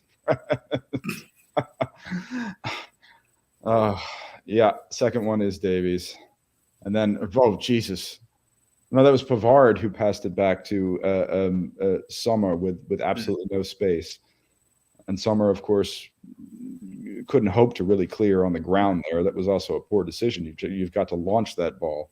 It was 4 errors in the space of a minute there, but thankfully Bayern got away with it, courtesy of a really good block from De Ligt in the end. Initially Upamecano, who plays it back to Sommer, even though Sommer's being completely pressed. Then it is Davies who makes the mistake. Then it is Pavard who plays it back to 3 errors there. From 3 of the 4 members of Bayern's defense. Yeah, that was to be honest, that was lucky, because it eventually fell at the feet of that man, Erling Haaland, and it actually turned out to be a really, really good hard block as well from De Ligt. I mean, he does like that kind of defending, doesn't he? Like putting his body on the line, and that's he got in the right position at the right time, because that would have been a horrible goal to concede. That would have been that's the kind of goal that can just crush your confidence if you end up conceding a goal like that. Yeah, well, so much for so much for the good start. So much for... Oh, geez, they've given the ball away again. Surely it's not a Upamecano again, is it? But they've got away with it again. But Upamecano, I don't know. You can't substitute a centre half, really, can you? But he's getting pretty close to that, if I'm being honest, because he's having a bit of a stinker. Most of the game he's been quite poor, to be honest. But this second half so far, shades of Borussia Park in October of 2021. It really does remind you of that 5-1 defeat that knocked Bayern out of the Pokal. I mean, that was by far Upamecano's worst night in any tricot, whether it was Leipzig or. Yeah, I don't know what we're doing here in the back with Upamecano and De Ligt operating 8 meters apart like that, and believing that they can bow arc it around. Particularly when the fullbacks don't seem to have any forward momentum. They've gotten themselves out of... They've got lucky to get away with those two. A little bit wasteful from City as well in that second instance when they... we got some poor fundamentals going on here now. I imagine that Tuchel is quite livid at the basics that we're having here. I mean, when you think about it, I mean... Yeah, I mean, we just have to keep going back to how truly shocked we all were at the Nagelsmann sacking. They had an opportunity to bring in Tuchel. They wanted to bring him in. This is, Oof. Another great effort from Sane, who's just killing it this second half, and it's well beat. He is a good goalkeeper, Ederson. He's made another good save. Again, it's a save he should be making, but I'm liking Sane's, eventually you'd hope that Ederson's going to mess one of them up, because that's 3 times in the second half and 4 in the overall match, and all of them have been good efforts so far, Peter. Well, yeah, but we're not getting anywhere without, we have to start thinking about a tactical change here, because, I mean, what's going on at the back is just disastrous. Was it? Okay, I haven't seen it yet, of course. I've seen Coman get fouled clearly by Ake. That's probably an advantage play, I would imagine. Bayern going forward look really good in the second half, but as you say, I'm worried about them making another error, and City aren't going to give them many chances. And, at 2-0, that's the point when you can start to collapse, then. That's the problem.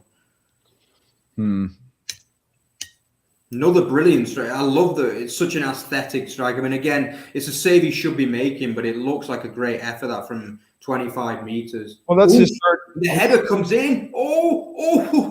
Bayern Munich almost level there. Frantic defending there from the corner. It's the corner which is missed there from City again. And it's actually come into De Ligt, who heads it. It was a block, actually. 2 blocks on the line, actually, there have got City off the hook. Both of them look like they could have been going in, to be honest, as well. So, yeah, Bayern Munich with another corner here coming in. Looks another good ball, but it's well defended this time by Diaz by the look of it, and eventually it ends up with Ederson. But, yeah, Bayern Munich, second half, they've had probably 3-4 chances in just 10 minutes. I'll have a look at this here. That is one of the advantages of being behind you, is that I know the play, so I can look at this set piece. Yeah. Yes. Okay. It was De Ligt there who was blocked off the corner, and then a save off the line there as well. Okay. Didn't seem to be a particularly special play.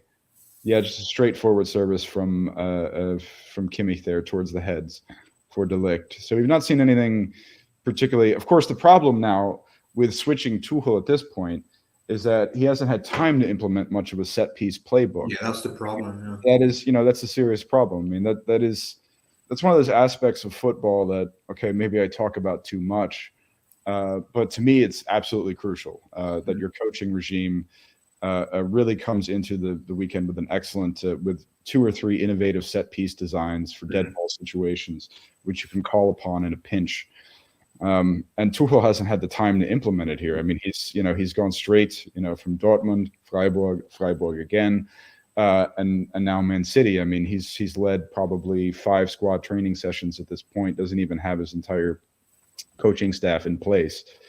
That's it's one been of a bit of a baptism of fire just as City have another shot on target there from great build-up play from them. It ends up with Nathan Ake smashing, again, a comfortable save from Sommer, but it's out for a corner. But the second half has been very open. There've already been a lot of chances from both sides. Yeah, I think a lot of people will, if Bayern Munich do lose this tie, especially if they lose it comfortably, I think a lot of people will criticise Tuchel. But you've got to remember, he's only been in the job about 2 weeks at this time, and maybe a little bit more, 2.5 weeks, call it. Well, just as City play an innovative corner routine, just as you mentioned that. Oh, geez, it ends up being tipped over again. Poor defending from Bayern, and it's tipped over from the Diaz shot. Oh, gee, you do feel as though there's going to be another goal one way or the other at the moment. Bayern's defence just isn't good enough at the moment at all. Like, it's a ball coming in from De Bruyne. It looks though it could have been offside, but it's just not dealt with, and the players are getting too much room in this case, it's Goretzka with some dubious defending there. But yeah, another save from Sommer. Obviously, the shots on target are really starting to mount up. Now, it did look as though it could have been offside to me, that one, so it might have been disallowed potentially if it had ended up in the back of the net. But De Bruyne with another corner here coming in. Oh, and it's again won by the City man. And Haaland, oh, geez, what's going on there? It looks as though Kimmich's taking a kick, so it's a free kick to Bayern in the end. Interesting haircut from Kimmich. I wonder when he got the idea to do that. Yeah. Suppose he wants to be a punk rocker too. Yeah, but at least he's not a hipster anyway. Yeah, well, a hipster in the American parlance, a hipster is somebody who disagrees with you for the sake of disagreeing with you on everything. I mean, yeah, definitely. Your hipster is going to be somebody who wears a fedora and always a damn fedora. Yeah. So another question from Balamat. Bayern going through a crisis. It kind of relates to what we talked about. For me, I wouldn't say it's a crisis. It's a bit harsh because they're still well on course to win the league, but it's not been the greatest of seasons really for them, has it? And a lot of people have been saying that their season is going to rely on whether they can win this tie. In truth, would you agree with that, Peter? I would not use the word crisis. What I would use is that this is okay. I mean, there's 3 telling things that you have to keep in mind now. For now, that the Oliver Kahn, Hasan Salihamidzic, or Brazzo, if you prefer to call him, regime is in place. There was Oliver Kahn's reaction to the late equalizer scored by, I believe it was Anthony Modeste when Dortmund drew Bayern 2-2 in September. Remember, did you see that viral thing where he's, grabbing on there? There's the sight of Oliver Kahn looking catatonically depressed after Freiburg eliminated them in the Pokal. And there was the Thomas Tuchel unveiling presser, which I covered for Bully News, in which both Kahn and Hasan Salihamidzic were really struggling to coherently explain why they went with this coaching change, and both of them looked like a bundle of nerves. So I mean, this is obviously the changing of the guard at Bayern from Uli Hoeneß and Karl-Heinz Rummenigge to Oliver Kahn and Hasan Salihamidzic, which is something that's been in the works for some time. And Nagelsmann is the first coach of this regime. As it's the big worry for him was that he was young and inexperienced, perhaps a little brash and cocky. Some of those, you can make a case one way or the other that these worries were proved founded. The fact of the matter is, since they decided to sack him and bring in Tuchel, they've affirmed those worries. And they're under some serious pressure right now to deliver what is expected from Bayern, which is at least a double in each year. They've been eliminated from the DFB Pokal for the 3rd consecutive year. But so they're under pressure in terms of from the home fan base and in the German media. To call it a crisis is not. I mean, I don't see either one of them being removed by the board. I think that these are, Brazzo is a longtime clubman who has worked himself up. He's actually now officially the board member for sport. And, Kahn is a figure that many people wanted to see put in charge of Bayern München, even if they don't end up being as successful.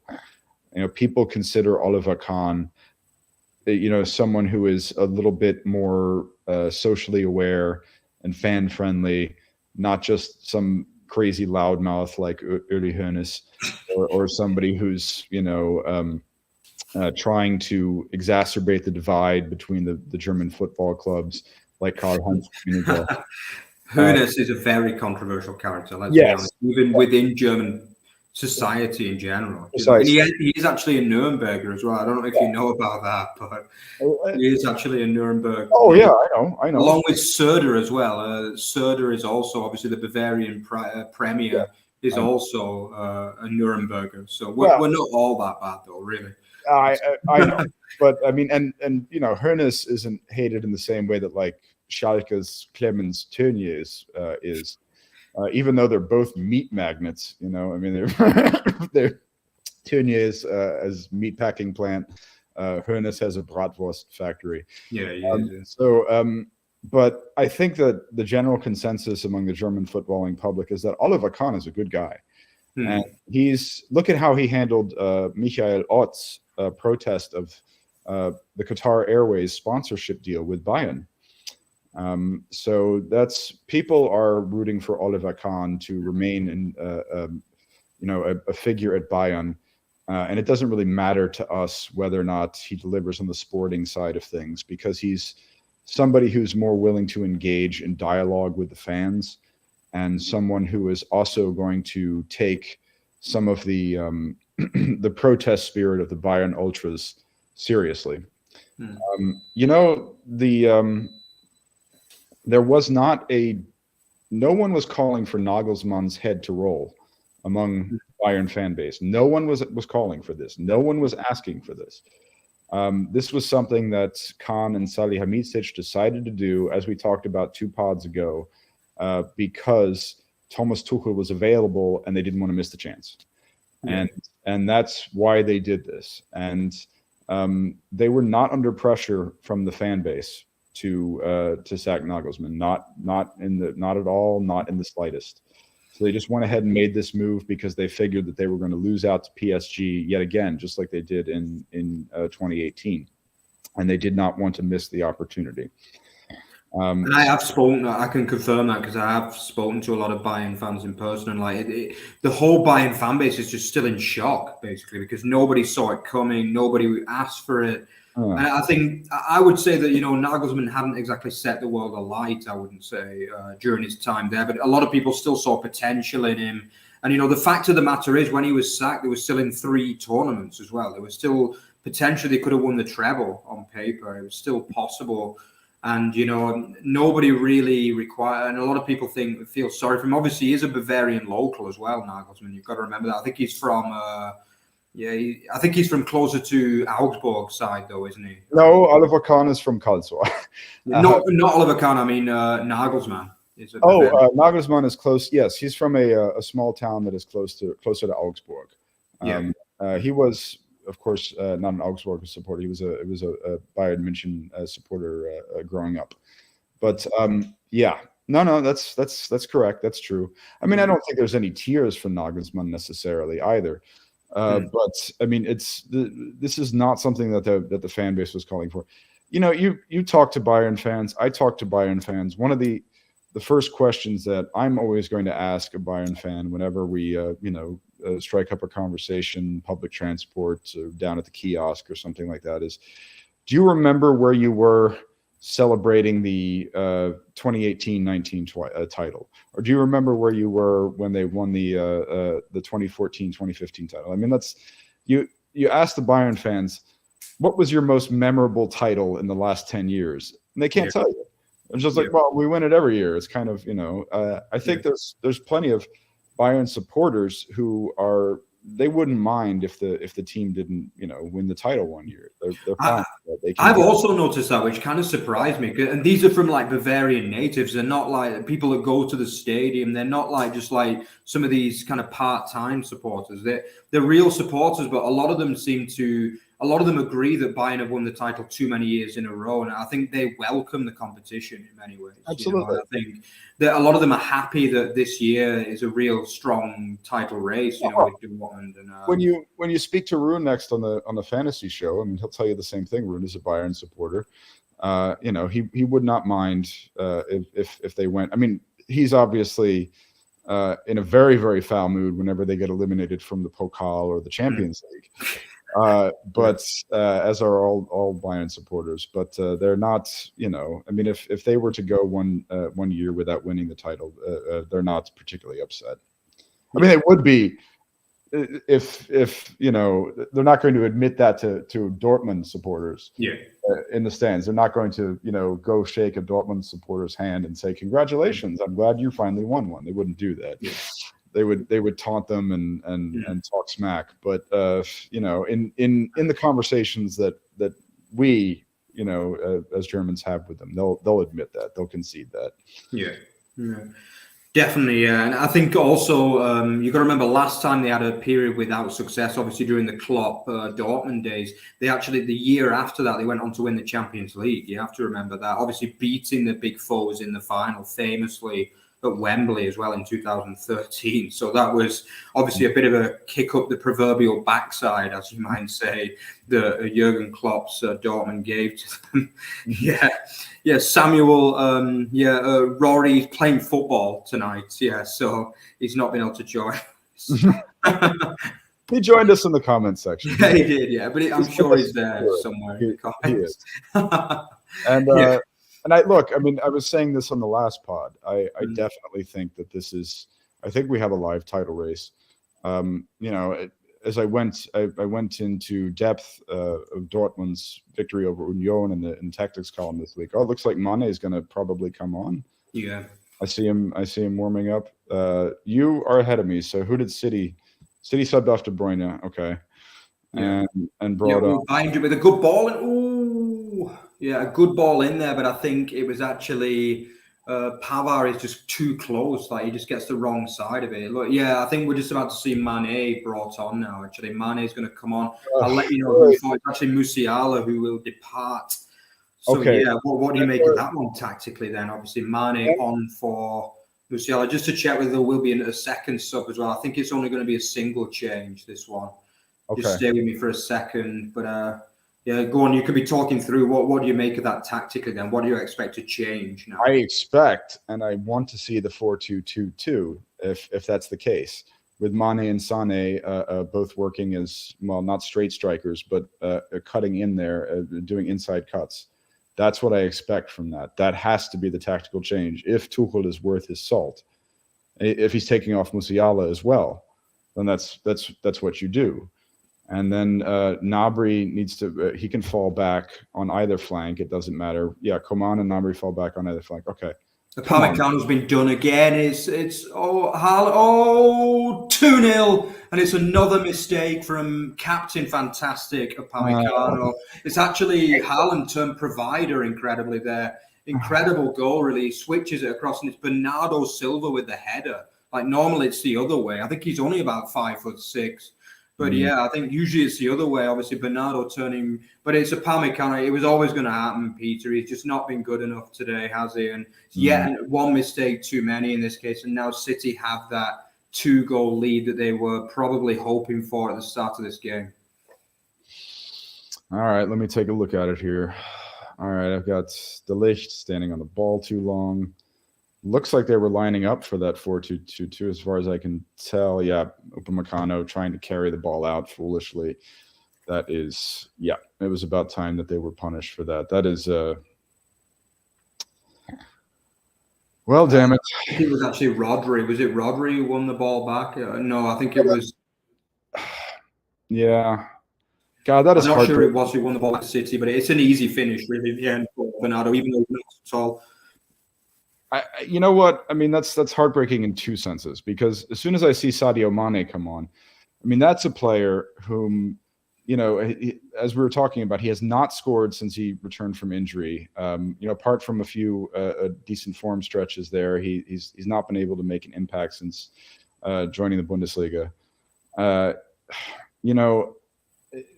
Also as a huge Africa football fan who's covered all these AFCONs, and somebody who was surprised that in this day and age, a Liverpool star can come to German football at this stage in his career, was really, really hoping for Mane to make an impact. So, and he's on the pitch for just a few seconds.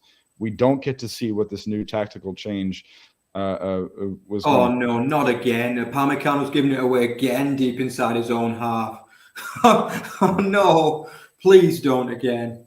He's having an absolute nightmare, he is, and it's still not over the attack yet, and he's just got behind for a corner. But Upamecano, they need to get him off the pitch. I'm sorry, because he's having a bad game out there today, and he's almost done them again. There must be five, six big mistakes he's made just in his second half, Peter.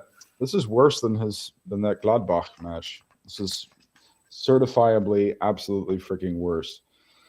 They can't take him off though, because if you break up your centre-half partnership, it can get even worse. That's the problem. True. Yeah, they just have to survive this next 20 minutes without conceding more goals for goal differential's sake. Although, I would have to say, even at home, how are you going to make up 2 goals there? That's just not possible.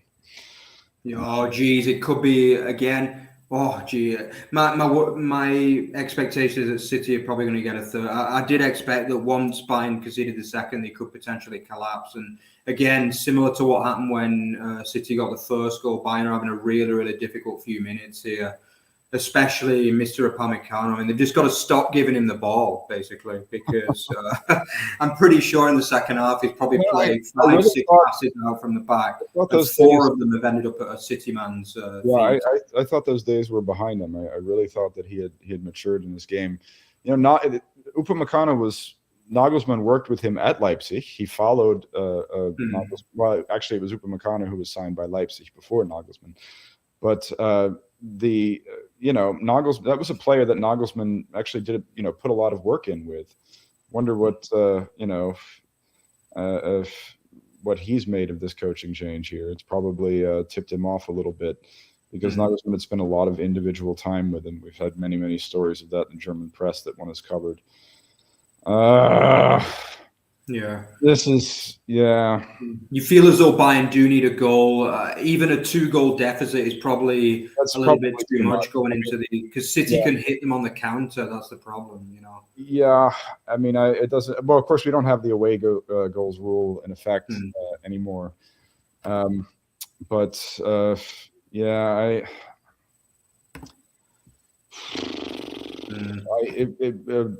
week at the Allianz.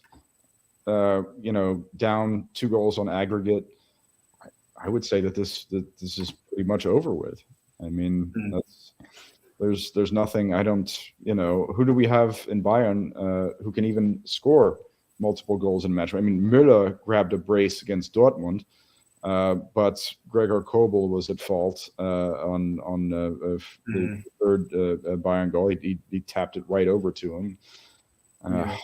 Yeah, you have to remember that a lot of people were talking up that performance against Dortmund, but 2 of the goals were one of the goals, the first goal, which is obviously the most important goal in any football match, was just a joke, basically. Well, that was a howler on Kobel's part, and even though Kobel didn't take responsibility for spilling the rebound directly into Müller's path on the 3rd goal, I thought that was absolutely just. Look, he had to see him.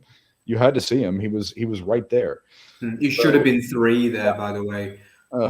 Thomas just saved them from a 3-goal deficit. Again, it's just the defense from Bayern has just been absolutely frightening at times tonight. Really. Oh God, this is most disappointing, really. A 3rd goal would kill it for me completely. A 3rd goal, we might as well not even have the second leg. In truth, I would say it's over. Unless Bayern can pull a goal back here. Ultras will be out in force. They'll be doing some nice choreo at the Allianz next week, but it's not. At 2-0, I wouldn't say it's 100% over, but at 3-0, it'd be game set match as far as I'm concerned. At the moment, this next 15 minutes is going to be a long 15 minutes. Yeah. Well, City have won, what, 8 on the trot now? Oh, geez. Haaland 3-0. There you go. That should be the tie. Again, it's the defense. Again, it's a player has won. They've just beaten them by strength a lot of the time here. It's that man. It's the Terminator, as they call him over here in England. The 6'5" man with the face of a 12-year-old. Has scored. Has scored. Okay. All right. Let's answer some questions. All right. Yeah. But let's just check whether this stands, because for me there could have been a potential of a foul there on the initial header. Let's just have a look at that. It's a corner that's cleared and it's not properly cleared out. And again, it's another ball in. Is he onside first?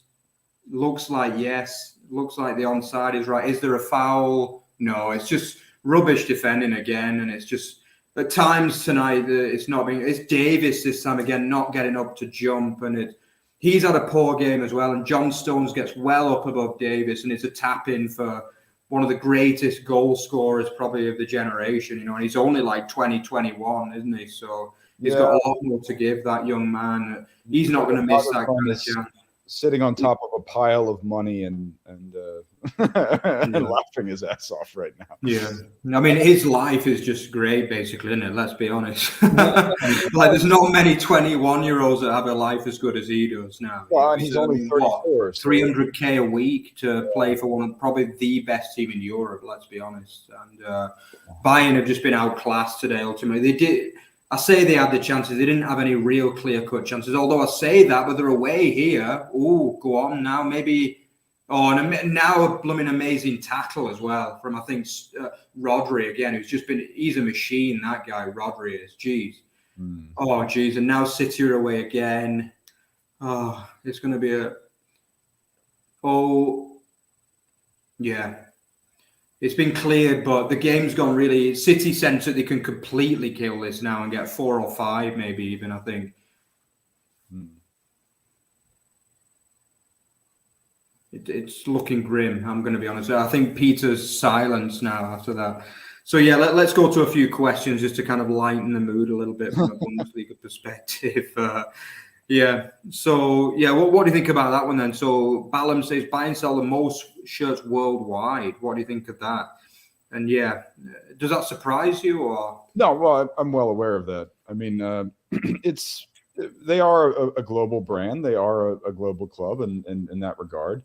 I think that, part of the reason for the coaching change is that Bayern feel themselves beholden to some of the global stakeholders as well. It does not. No, I mean, I'm aware of that. I know that. A lot of people tend to like the quirks of this little Bavarian club. Every time it's time for the Oktoberfest shoot in Lederhosen, that gets a lot of global press and global coverage. We cover it on Bully News, of course, every year as well. But people like that. There's a lot of fans of the German national team as well, or there were when we would always make the semifinals in tournaments. When we had that long streak of doing so under the Jogi Löw era. And of course, the national team during the Löw era and the Klinsmann era before that, and the Rudi Völler era before that, was mostly comprised of Bayern players. So, that's one of the reasons why Bayern is such a big global brand. Talking of that, Mr. Bavaria himself has just come off the bench, maybe a little bit too late on 80 minutes, but Thomas Müller is on the pitch. And actually, that man, Joao Cancelo, has also come on to replace the beleaguered Alphonso Davies, who's not, I wouldn't say he's had as bad a game as Upamecano, but he's definitely not had a good game of football tonight. He was shaky. He was probably the only player who was in shaky form during Bayern's big win over Dortmund in the league. And in point of fact, Tuchel replaced him with Cancelo in the Pokal fixture that they ultimately lost. And despite saying that he wasn't going to do any major tactical tinkering, Tuchel went for a 4-1-4-1 in that match. As a matter of fact, when I was doing the column this weekend, I had no choice but to go back and talk about the tactics that Freiburg and Bayern displayed in the Pokal. because that was a huge story as well. Yeah. Yeah, well, I mean, it's all over now. With a 3-goal deficit, I don't care at this point. Bayern are not making this up at home, even if they pull a goal back here. I mean, this is something that they're not going to recover from. I think we've just seen a bit. They're just a little bit too good, City. Let's be honest. I think, if I'm being honest with you, I think they will win it this year, Manchester City. I think they are the best team in Europe, probably by quite a distance, in truth. And then what is some of the football they play? It's not only Bayern that have fallen foul of them. It's been a lot of clubs over the last in the Premier League as well. They regularly put like 4, 5, even 6 past some of the best teams in the Premier League as well. And especially at home, you can get at them away from home. Sometimes they can be stopped, but at home, at the Etihad, is truly one of the fortresses of European football nowadays. If you think like Nou Camp 5, 6 years ago, or maybe 10 years ago, nowadays it's the Etihad Stadium.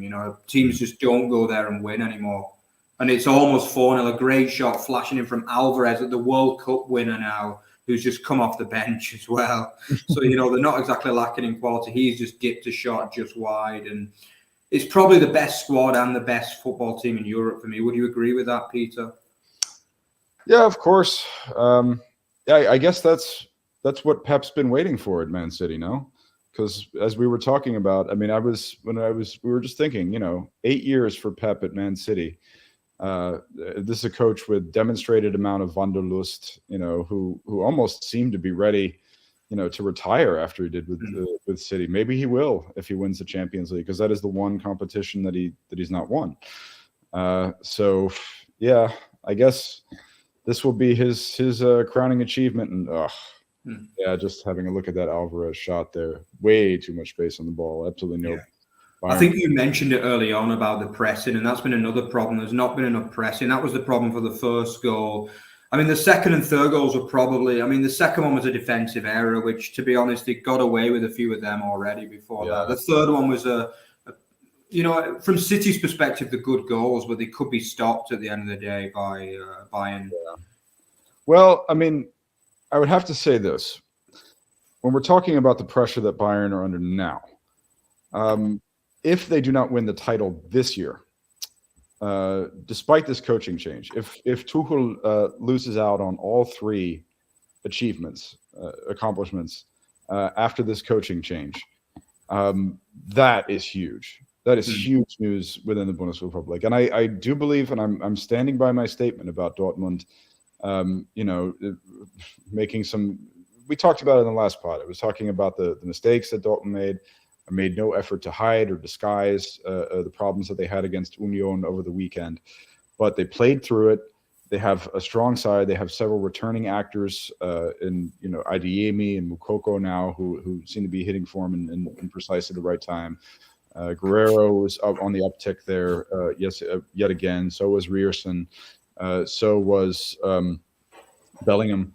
So, I mean, I really do think this title race is wide open, and Bayern could most definitely lose it. They need Choupo. Can't believe I'm saying this. They need Choupo. Yeah, I mean, that's how bad things have got. No. Choupo has. We're all exceptionally happy for him that he's that he has stepped up and that he has been the solution for Bayern's 9 problem. If you had said that like 3 years ago, Bayern really need Eric Maxim Choupo-Moting to be in the 11, people would have been like, super good. But I mean, with his persistent injury problems, they have no solution. Not unless Mane can really get rolling, and we don't. They're not even trying the 4-2-2 now. I mean, they're going to leave that. They'll leave that in the league for the league this weekend, I'm sure. But I mean, these problems that are keeping Choupo out, we've come at the worst possible time. And if Bayern lose the league and we have a trophyless year. Wow, that's almost unthinkable for the. Absolutely. I bet it's been 10 years, it's been at least 10 years because they won the league for the last 10 years. I think the last time they didn't win anything was that year when Dortmund did the double and they beat Bayern in the final of the Pokal as well. I think maybe 2011 or 2012. Yeah, that was the year of Vice Bayern, but that was also the year that Bayern lost the Dauheim finale against Chelsea at the in Munich. Yeah, of course they did. Yeah, I remember that. Yeah, you're right. Exactly. Yeah. And again, some awful defensive play. I think it was a Upamecano again kicking the ball out. Oh, oof! What a save from Sommer. They almost considered a goal straight off a corner there. It was actually that man Akanji who leapt up like a. Was it? No, it was Rodri, who has been absolutely brilliant today. Jesus, what a player he is nowadays.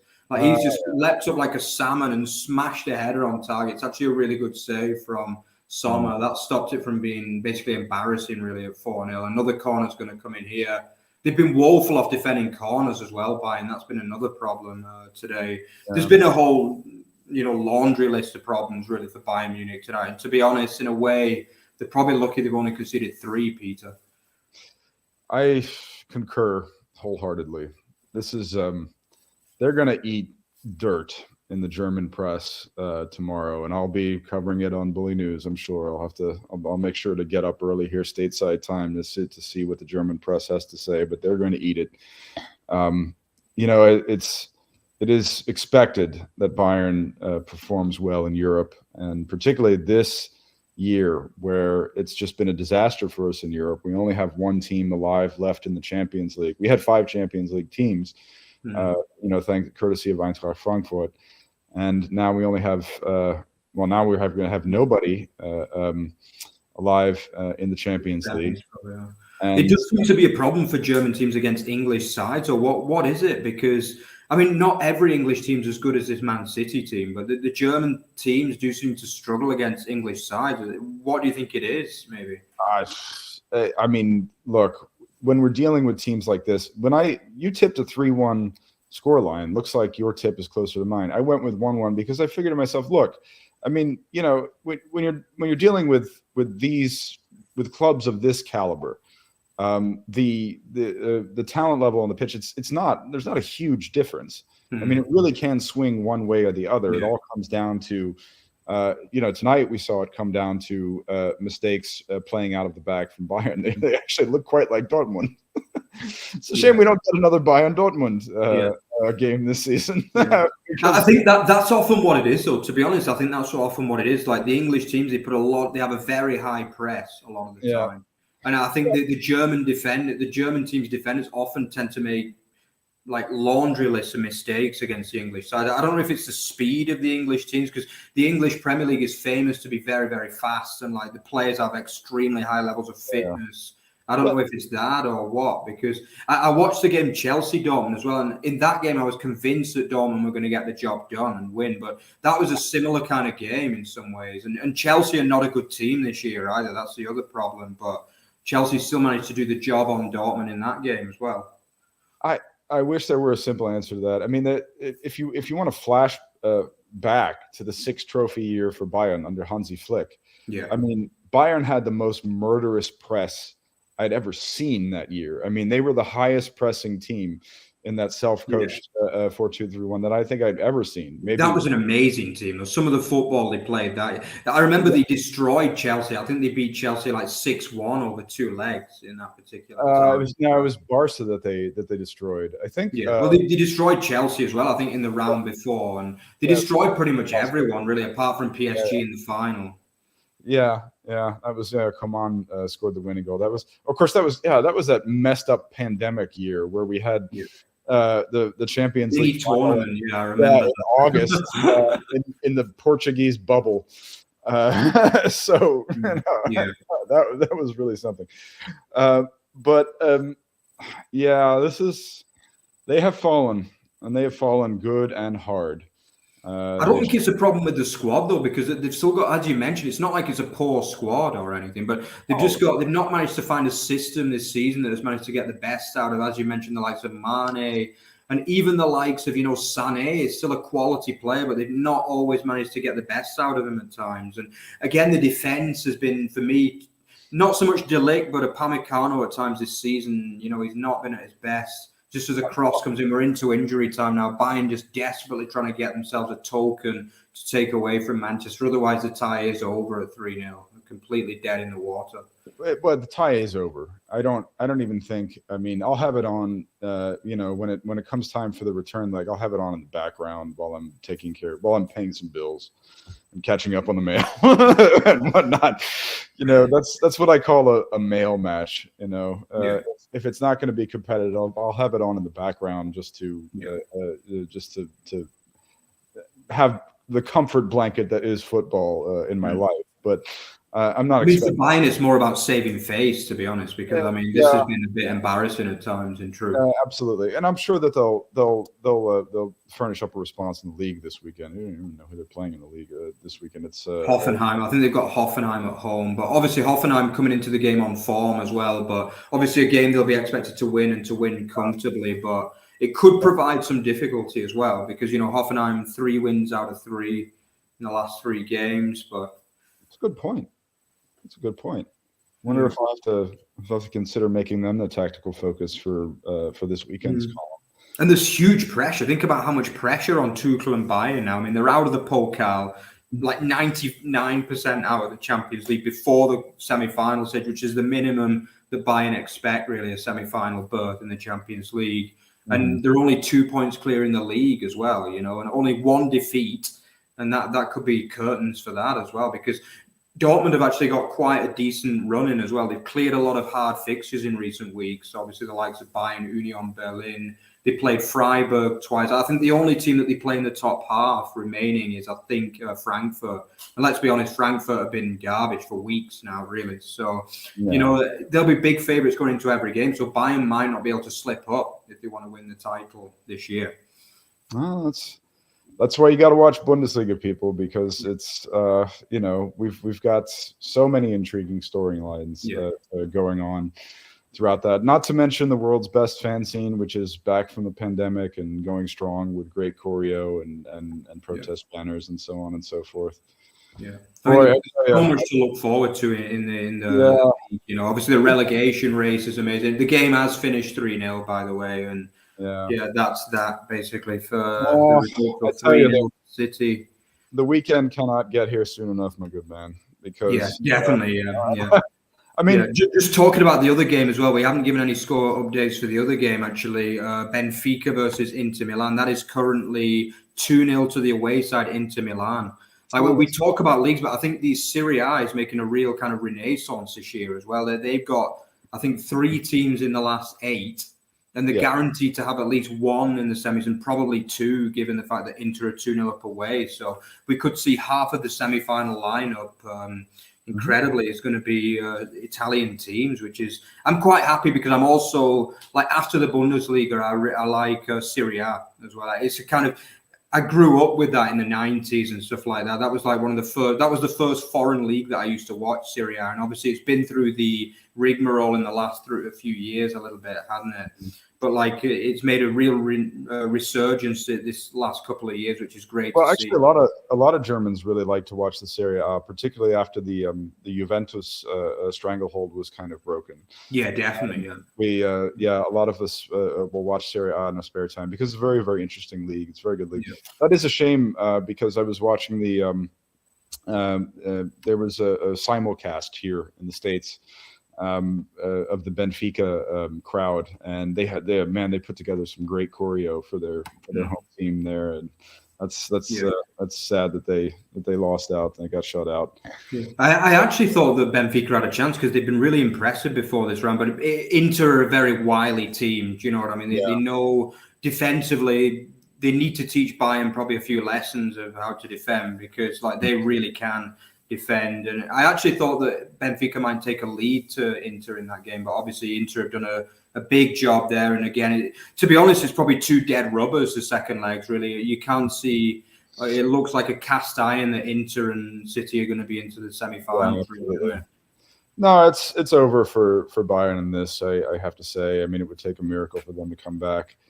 And, we have Leverkusen on Thursday.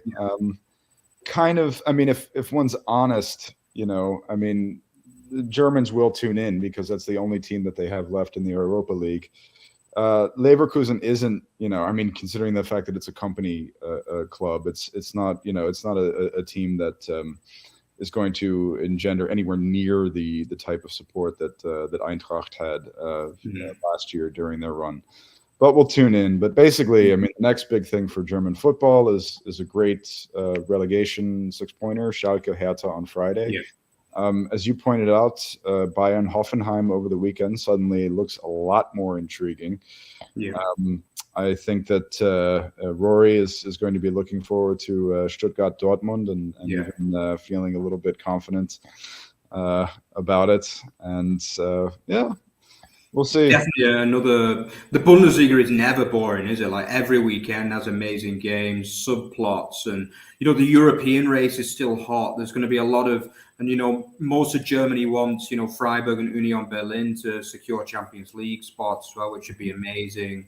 Obviously, Mainz could potentially get Europa or Europa Conference League football, which would be another amazing storyline, really, for the. Oh yeah, and the relegation race, as it has the past few days, is going down to the last one. Oh, that's what a scene! I don't know if you saw that scene. John. No, I've got adverts because it's blooming Amazon Prime, isn't it? No. I mean, well, I'm on Paramount Plus with CBS Sports, which is not the greatest quality, but at least I get to see Kate Abdo at the half. But wonderful scene. She's awesome. She's also just a great football presenter. Lived in Germany, speaks fluent German. But really, what I was referring to is John Stones gave his tricot to a 12-year-old girl in the stands, and she had a little meltdown, like one of the Backstreet Boys just kissed her. Yeah. That is a custom. That is a nice custom that they often have in English football. Actually, the players. We have it in German football too. But that's it's always a nice touch. But I think that's probably the end as we reach the 2-hour mark of our stream. That is pretty much all we got time for tonight. But despite the result, it's been another enjoyable time to spend with you, Peter, and I hope the guests. We had a lot of good interaction as well from the fans. So welcome to Herodotus, the FZ supporter and fellow LSU grad who was an exchange student in Bonn. Yeah. Join us again, definitely. Absolutely. Make sure you subscribe and join us again. As a study abroad coordinator when I was working at LSU, I sent a lot of students to Bonn, which also happens to be the university that my father did his. Wow, interesting. So, thanks everybody for tuning in. I wish from a German perspective, we're in a bad mood, and I know that Run's in a bad mood too. And be sure to give him my condolences tomorrow in the Bully newsroom. Yeah. You never know. It's still only halfway, as you say. But it's going to be a long way back for the Munich club in the second leg. But we'll see you again, probably sometime over the weekend as well, and possibly next Tuesday as well for the review. That in any case, we're going to have another great weekend of Bundesliga football. Definitely. So thanks for joining us again, guys, and see you next time. Yeah.